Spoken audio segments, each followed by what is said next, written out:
मित्र, आज आपण पाहणार होतो ह्या मिक्सरमधला प्रॉब्लेम. या प्रॉब्लेम आहे ह्या मिक्सरच्या केबलमध्ये. ते कसा ते असा आहे बघा.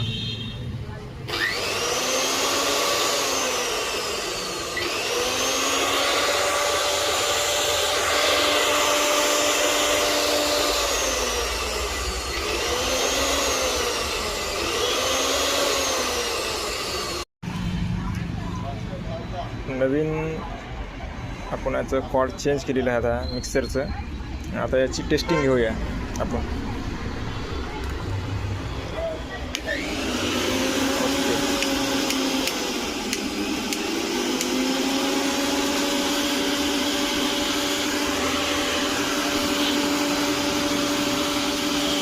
ओके, निघाला प्रॉब्लेम.